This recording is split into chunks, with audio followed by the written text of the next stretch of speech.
జగన్ ఓడిపోవడానికి కారణం ఏమనుకుంటున్నారు? అహంకారం, అధికార దుర్వినియోగం. అధికారం దుర్వినియోగం ఎక్కడుంది?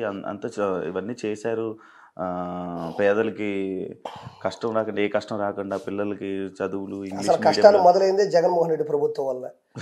పిల్లకాయలకి డబ్బులు ఇచ్చినాడు, ఈయన సొంత డబ్బులు ఇచ్చాడా? లేకపోతే మన బెంగళూరులో ఉండే ఆస్తులు అమ్మిచ్చాడా? లేకపోతే ఆంధ్రప్రదేశ్లో ఉండే ఈయన సొంత పొలాలు అమ్మిచ్చాడా? యానిచ్చి ఇచ్చాడు.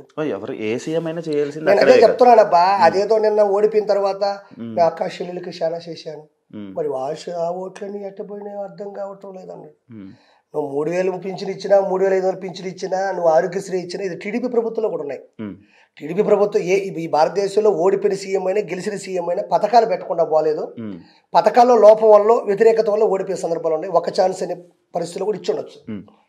ఈ భూ కబ్జాలు, మాఫియాలు, తర్వాత వచ్చేసి హత్యా ప్రయత్నాలు, అత్యాచారాలు, తర్వాత వచ్చేసి బూతులు తిట్టించడాలు, పంచాయతీ ఎన్నికలు జరుగుతుంటే రౌడీలను దింపి ఎనామిస్ చేయడాలు, అందరు అపోహలు కదా అని విన్నవే కదా మీరు డైరెక్ట్ గా. ఏంది ఇది డైరెక్ట్ గా తెలియదు. ఇప్పుడు రఘునాథ్ గౌడ్ అనే పిల్లకాడు ఉన్నాడు, వాడు కిరసాల పొట్టు కాల్ చేసింది ఎవరు? ఆ పిల్లవాడు పోసుకున్నాడా? ఏడుగుంటది బాడీ అనే. సుధాకర్ అని ఒక దళిత డాక్టర్ ఉన్నారు, సుధాకర్ గారు. ఆయన మాస్కులు అడిగితే, ఆయన అన్ని వీడియోలు ఉన్నాయి కదా యూట్యూబ్ లో, ప్రతి వీడియో ఉంది. నేను మాస్కులు అడిగానండి, నన్ను కొడతారు పిచ్చోని చేసి రోడ్డు మీద కొట్టారు. రఘురామ కృష్ణరాజు గారే ఒక మెంబర్ ఆఫ్ పార్లమెంట్ వైఎస్ఆర్సీపీలో ఉన్న రఘురామ కృష్ణరాజు గారిని భయంకరంగా కొట్టలేదా?